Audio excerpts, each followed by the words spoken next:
It is a very good evening to you. You are watching Newsplus. My name is Marissa Marinda. Let's take a look at tonight's headlines. President Mnangagwa is expected to preside over the burial of national hero, retired Brigadier General Donald Silundi Chuma at the National Heroes Acre tomorrow. Government says it has devised measures to stabilize fuel and fertilizer prices that are rising as a result of tensions in the Middle East. Zimbabwe has not recorded any case of Ebola, and authorities say they have heightened preparedness against any outbreak. And in the world of sport, the Zambezi Eagles have secured their first victory in the Telkom Netball League, beating Northwest Flames at Ellis Park Arena in Johannesburg. We now take a look at the main bulletin in greater detail. President Emmerson Mnangagwa will this Wednesday preside over the burial of national hero, retired Brigadier General Donald Silundi Chuma at the National Heroes Acre. Meanwhile, the body of the national hero is now lying in state at Charles Gumbo Barracks in Harare after being airlifted from Bulawayo. Retired Brigadier General Chuma, a former liberation war fighter, died last week at the age of 71 at his Nkulumane home in Bulawayo. He was declared a national hero last week in recognition of his contribution to Zimbabwe's liberation struggle and service to the nation. Home Affairs Ministry Acting Permanent Secretary Maxwell Muguse said buses have been arranged to carry mourners from Bulawayo. Our condolences do go out to the family. As a ministry, we have arranged the necessary logistical arrangements that accompany this program. As is with we are ferrying people from Bulawayo and the local volunteer membership, and all the other people are encouraged to come and participate in the burial of the national hero.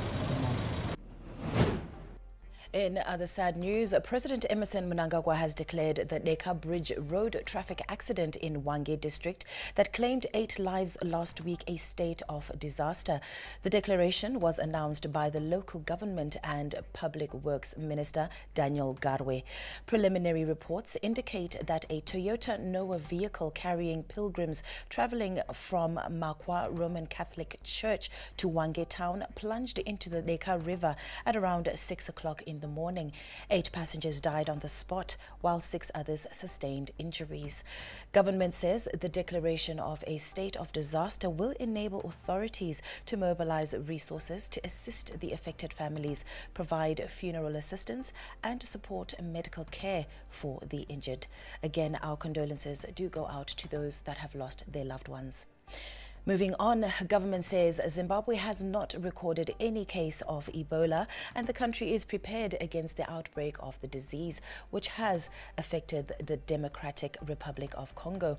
Health and Child Care Minister Dr. Douglas Mombeshora said Cabinet approved the establishment of a provisional Ebola virus disease preparedness contingency fund based on a rapid cost needs assessment covering surveillance, laboratory strengthening, and rapid response deployment. He also said the nation has an integrated disease surveillance and response IDSR system in place, supported by weekly epidemiological reporting and trained surveillance personnel. According to the World Health Organization, 7 have been recorded in the Democratic Republic of Congo and 2 confirmed imported cases in Uganda. Ebola is a disease of very high concern to us as Zimbabwe, even if we have not had any patients so far in Zimbabwe.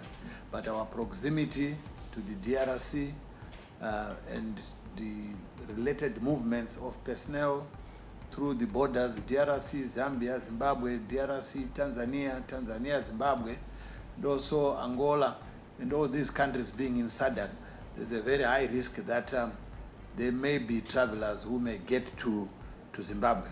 But I want to assure you, at the moment, we have not had a case in Zimbabwe, and all measures that we are taking to protect our citizens are only preventive measures. We have activated our center the Public Health Emergency Operating Center, which is at Parenyatwa, to train people and make awareness campaigns to the public, especially to let the public know the signs and symptoms of the disease.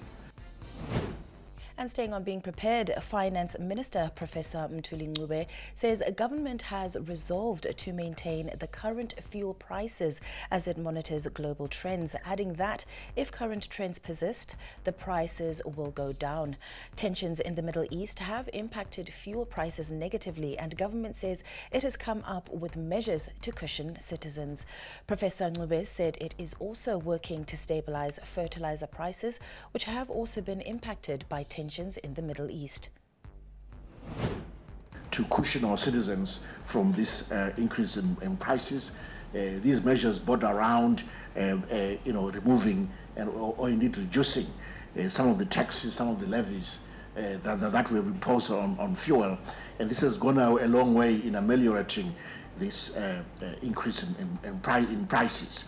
In fact, as I speak, we have resolved to continue with the current price level while we monitor things. We've been watching that the FOB price has been dropping, which is good, in line with the fall in the global Brent price below $100. So that's promising. It means that if this continues, then it will even allow us to drop these prices further. On fertilizer, again, we have a similar situation where we're in terms of supply, we've been able to put structures to make sure that supply is available, but of course the prices have ticked up by as much as 30%. There again, we are trying to negotiate hard to make sure that this increase is not felt fully by our farmers, and make sure that again we can mitigate against this, this increase. The minister also revealed the establishment of integrated provincial special economic zones under the Zimbabwe Investment and Development Agency (ZIDA) Act through the creation of a framework for provisional integration and decentralized industrial development to accelerate industrialization, value addition and promote balanced regional development. He said the framework will enhance investment attraction, employment creation, skills development and Zimbabwe's competitiveness in regional and global markets. Through cabinet action is that we need an integrated special economic zone approach that is allow us to decentralize the development of these special economic zones, so they are made better, they are turned into better tools of local economic development at the provincial district levels. So in terms of readiness to act, we are ready to act. We already have the remember, we've got the devolution funds, disbursement and project processing mechanisms in place. So we have that decentralized structure already in place. So in terms of implementation, we can move fairly fast. But of course, for special economic zones, we have proposed the notion of special committees at provincial level. Again, we have the structures for coordinating that. That's not too difficult. So in terms of speed, we are going to move with speed. We move on to our next story, where Zimbabwe is now ranked 90 out of 136 assessed countries on the Global Hunger Index of 2025, following improvements from the second round of crops, livestock and fisheries assessment report, which revealed that the food security outlet for the country is generally positive. The achievement comes against the backdrop of strategic interventions such as climate-smart agriculture programs, in particular Pfumvudza Intwasa, and accelerated mechanization and irrigation development. Addressing journalists, Information, Publicity and Broadcasting Services Minister Dr. Jemu Soda said the results serve to confirm that Zimbabwe has made notable strides in national food security. The projections indicate that Zimbabwe stands to realize a surplus strategic grain reserve ranging between 550,945 metric tons and 964,945 metric tons. The results serve to confirm that Zimbabwe has made notable strides in national food security, transitioning from deficit to surplus in staple crops like maize and wheat. According to the Global Report on Food Crisis 2026 released on 24 April 2026, Zimbabwe is now ranked 90 out of 136 assessed countries on the Global Hunger Index of 2025. Subsequently, Zimbabwe was removed from the hunger hotspot countries in 2024. The achievement comes against the backdrop of strategic interventions such as climate-smart agricultural programs, in particular Fumbudza Intwasa, and accelerated mechanization and irrigation development. Responding to questions, Agriculture, Mechanization and Water Resources Development Minister Dr. Anxious Masuka said the results serve to confirm that Zimbabwe has made notable strides in transitioning from deficit to surplus in staple crops like maize and wheat. Certainly from a policy and regulatory approach, we have entrenched this consistency and predictability in terms of policy within the agriculture, food systems and rural transformation strategy, so that there is clarity and role delineation of the various actors in the value chain so that they know what to do when and with whom. Secondly, the interventions that we have undertaken to climate-proof agriculture through climate-smart interventions have meant that these achievements can only be sustained into the future. In fact, we can see more of these. As an example, we have introduced the sustainable intensive conservation agriculture model from Fumbudza Intwasa. Do stay with us. Newsplus will be right back. Destination Hungary. Europe's greatest stage awaits. It's a game that really does underline the word champions. Parisian perfection. Two giants remain as the eyes of the world turn to Budapest. Oh, incredible! Don't miss a moment with club football's biggest prize on the line. Oh, wow! Have you ever seen football on this level? Catch all the action on DSTV Access, only on Supersport on DSTV.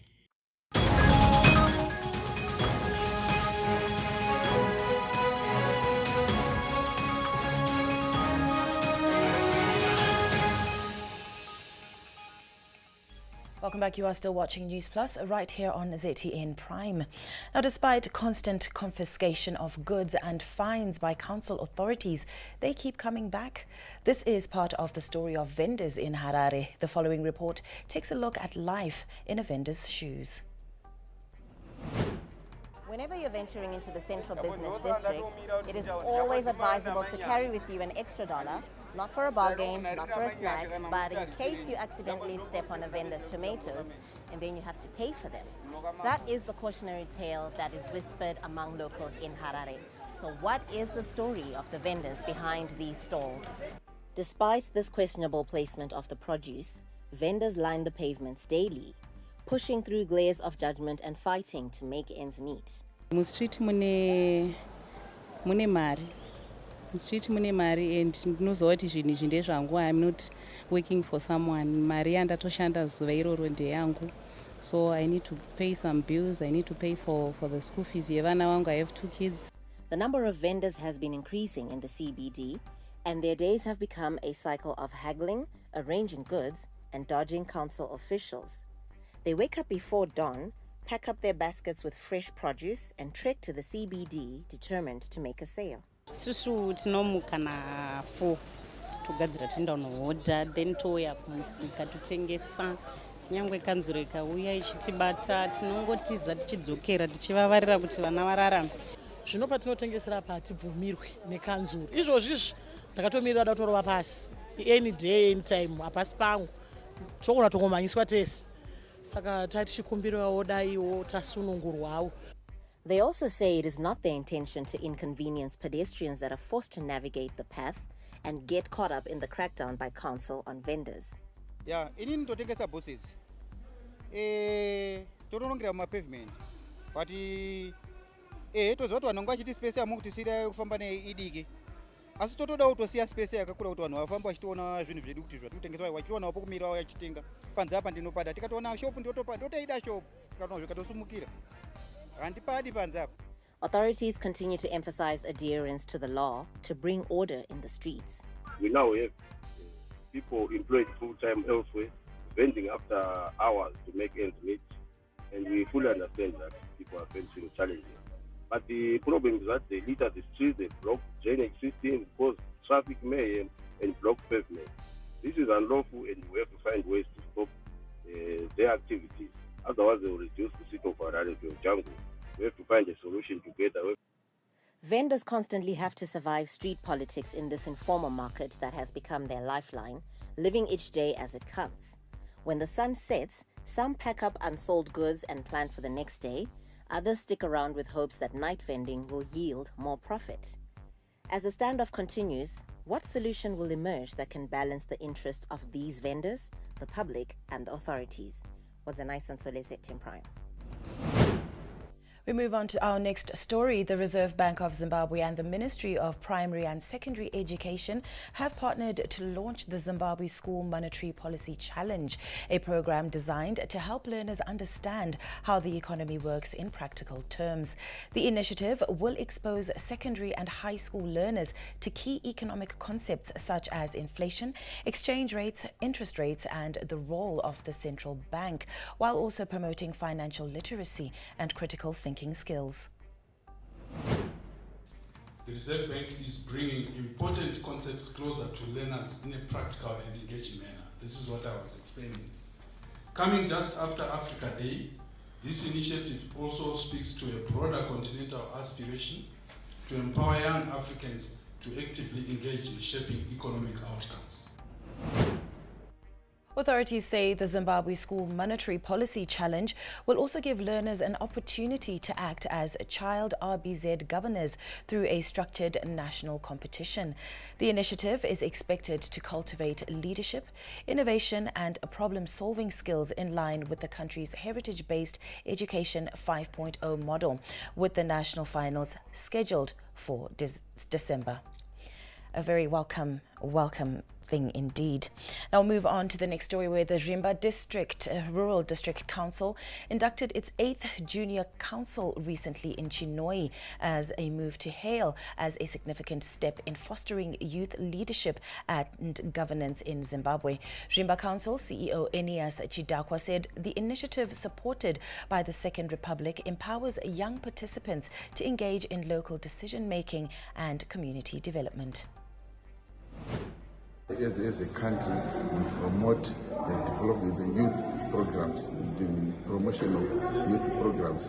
And when they go back to their schools, they also tell their colleagues what they have learned in council, which means even our youths, they take council business seriously. That's the group that is holding this country. It's about 66% of these young ones. And if you can see now, the drugs are too much. And we are trying to give them an induction whereby when they go back to their places, they implement that we don't want any drug. Junior councillors expressed commitment to advocating for youth rights and bringing positive change to communities. The voice of the voiceless. There are some youths that can express their views to the elderly. So as leaders of the young, we can help them kuti vabuditse zviri mukati memwoyo yavo vachitaura zvavari kushoterwa nazvo, and then we look for the solutions for those problems. Do stay with us. We'll be right back with business news.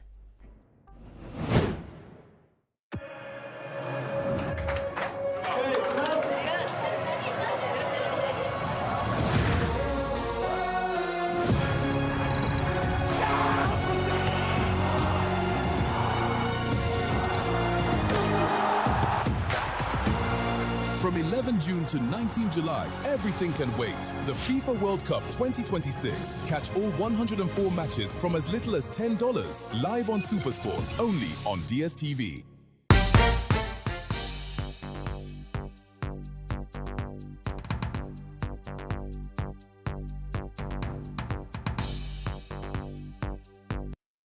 And in business news tonight, Zimbabwe's ZiG month-on-month inflation rate fell to 0.5% in May 2026 from 1.1% recorded in April, according to the latest data released by the Zimbabwe National Statistics Agency, Zimstat.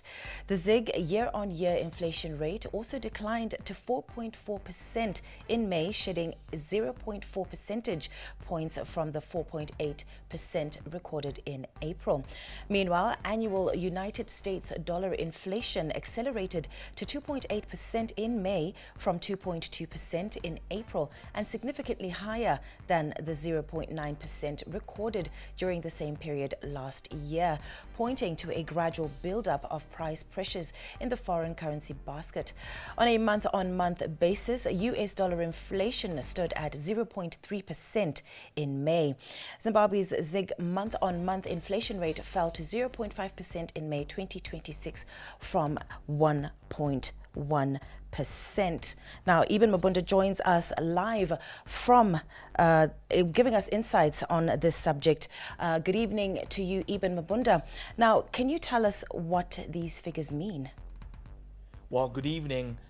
We are getting mixed signals when you look at the ZiG inflation vis-a-vis what you get from the United States dollar inflation, with the ZiG inflation coming in at 4.4% vis-a-vis the USD inflation that came in at 2.8% in as far as the yearly inflation is concerned. But let's dissect the ZiG inflation for a short while, with inflation oscillating and vacillating between 4.4% up to 4.8% and down again to 4.4% in the very month of May, against the backdrop of 4.8% in April. Of note is the fact that we are also seeing the kicking in of the base effect of inflation, given the fact that inflation was hovering at about 92% in the comparative month of 2025,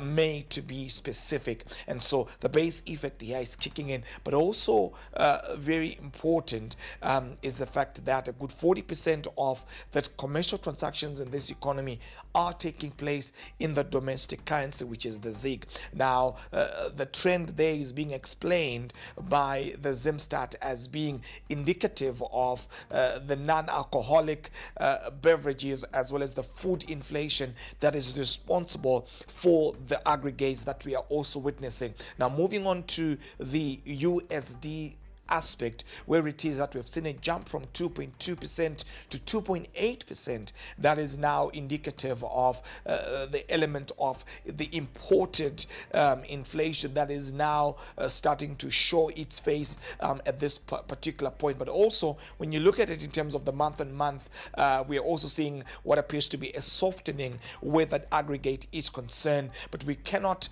of course, excuse the rearing of the imported inflation owing to the geopolitical tensions that have affected the prices of fuel, among several other commodities that Zimbabwe is importing from the neighboring countries as well as from other countries beyond the continent. So this would explain what we're seeing. At the same time, we're noticing that there appears to be elements of convergence between the ZiG as well as the USD inflation, as opposed to what we had seen in the previous years, where it is that the gap was quite huge. And so we're seeing that gap starting to close, and an indication of the imported inflation having an effect where the prices of domestic goods are concerned. You are watching Newsplus. Do stay with us. We'll be right back. They call me Racer X, or in this case, Racer J. All right. Put your seatbelt on.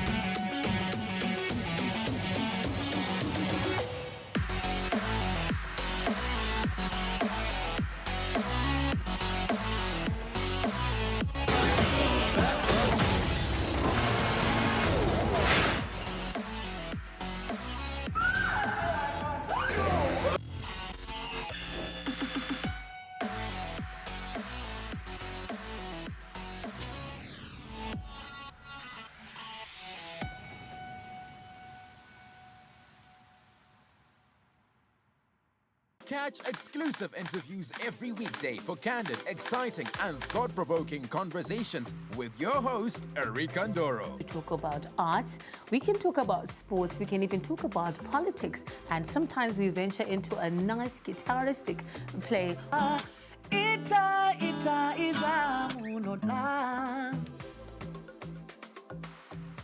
The one story where you can't get out of your head.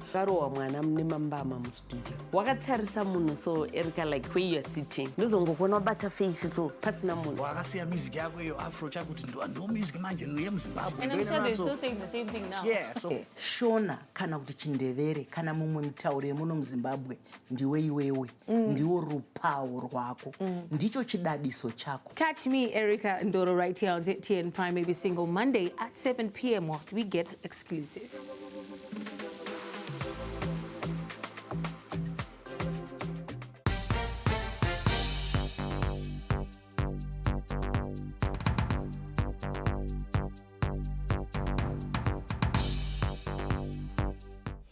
In the world of sport tonight, the Zimbabwe development netball side, the Zambezi Eagles, secured their first victory in the Telkom Netball League with a commanding performance against Northwest Flames at the Ellis Park Arena in Johannesburg, South Africa.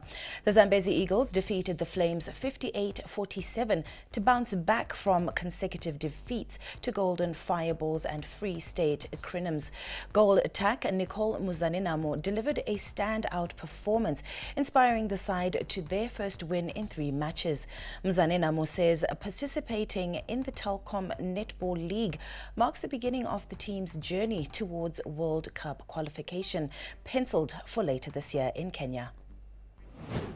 I've been working really hard to be part of this squad, not the Zambezi Eagles only, but also the Gems, as we are preparing to go to Kenya for our World Cup qualifiers. And like Tashanda very hard as a team uti tiswike pano nasi and uti tiende kuno represent Zimbabwe Zambezi Eagles South Africa. Mzanenamo also dedicated her Player of the Match award to her late father, Godfrey Mzanenamo, a former Highlanders player who passed away last year. Last year I lost my father, so every tournament that I play, I dedicate that tournament to him. So I think it's very important for me to go and play there, showcase my talent and make my father very proud. Honestly, it has been very difficult for me playing the league. First year without my father, he was my #1 supporter, so obviously it's a bit difficult, but I have to make him proud, so I have to continue working hard and make sure that at the end of the day I get the good results that I want. So I'll continue working hard.